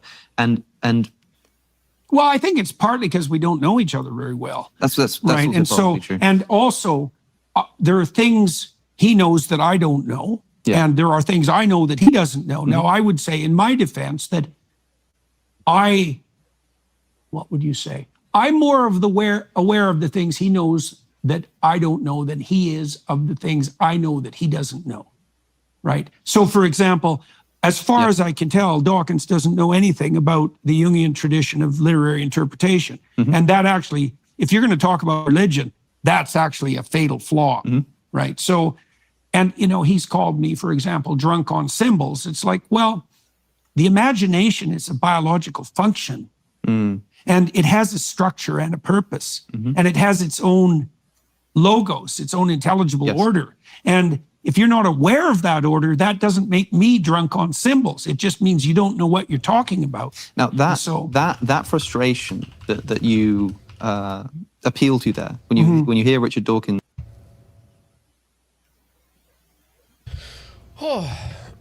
All right, did you want to switch back to the Jubilee video for a little while? We are coming up on the 2-hour mark, so I'm not sure how much further you guys want to head into this. Yeah, leave it to the chat. Chat, you guys want us to go a little further, jump back to the Jubilee, or are you guys about ready to jump out? I'm good with whatever. Oh, I did see this clip. I think this was your clip, Christian, as well. Top tier argument for God's existence. Maybe this is one to end with, if you'd like. Sure. Yeah, no, this one's very just easy to understand, very simple. But yeah, I think it's a good argument. Right. Counterpoint to the atheist intro. Twisted dystopian future. There are... It's short. Imagine that you're stuck in some twisted dystopian future. There are billions of lottery balls in massive silos, and your life depends on drawing just one specific ball. And if you don't pull the one ball you need, it's game over. And you couldn't just draw it once. You'd have to pull it at least 3 times in a row. Now, if you actually drew the right one 3 times in a row, you wouldn't be sitting there thinking, wow, what luck. You'd probably be thinking, somehow, this lottery must have been rigged for me. That is what fine-tuning is. The universe feels rigged in our favor because the odds of getting all the right conditions for a life-permitting universe by chance are absurdly small. It's way more plausible that someone set it up just right. Here are some of the most wild examples of fine-tuning. First of all, there's the gravitational constant. If gravity were even slightly stronger or weaker, by 1 part in 10 to the 40th power, stars wouldn't form properly, and without stars, there's no life. It's like having a billion dice and them all landing on 6. The cosmological constant. This governs the expansion of the universe. If it were just a fraction different, by 1 part in 10 to the 120th power, the universe would either collapse on itself or expand too rapidly for galaxies to form. Both scenarios equal no life. The strong nuclear force. This holds the nuclei of atoms together. If it were just 2% stronger or weaker, no stable elements would exist. The electromagnetic force. If this force were even slightly off, atoms couldn't hold together. Forget about water, carbon, or any building blocks for life. Now, there are plenty of other examples of fine-tuning, but I think you get the idea. Now, to use another illustration, imagine that you're playing poker and someone pulls a royal flush. You'd probably be thinking, wow, that's a pretty lucky break. But what if they hit a royal flush again and again, say a dozen times in a row? You're not thinking luck anymore. You're thinking the dealer and the player are definitely in cahoots. This same deal goes with the universe. It's way more likely that someone rigged it, and that points straight to design, which sure sounds a lot like God. Now, a skeptic might say, sure, it seems unlikely that our universe would support life if it were the result of... I think we actually saw this guy earlier. Yeah. I think he was in the Jubilee video. Some posture of a wet noodle. But because we exist, we can't observe a universe that doesn't allow life. So really, the fact that we're here shows that it wasn't really all that improbable at all, even if it was just a cosmic accident. This is called the anthropic objection, or as I like to call it, the objection that proves way too much. Here's why it falls apart. Imagine you're standing in front of a firing squad. You got a hunch that your cousin, who's in the squad, might have convinced everybody to miss. Shots are fired, and you're still standing. It's pretty clear that this wasn't luck. The fact that you survived is strong evidence that they intended to miss.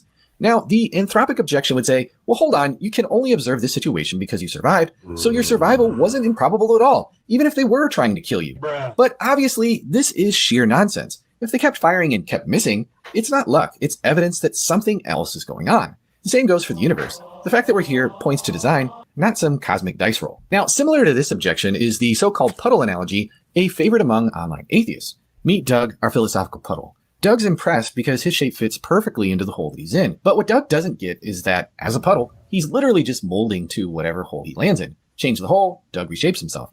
Now, some skeptics use this to argue that life in the universe is like Doug the puddle. They say, of course life fits into this universe because we're here. If the universe were different, we just wouldn't exist to notice. This analogy flops hard. Life's not some fluid that'll fit in any old universe. Life demands ridiculously specific conditions. Tweaking even a small thing, like the mass of an electron or quark, and Pause it boom, for a second. no stars. Have any of you guys ever heard that argument? Like the puddle argument?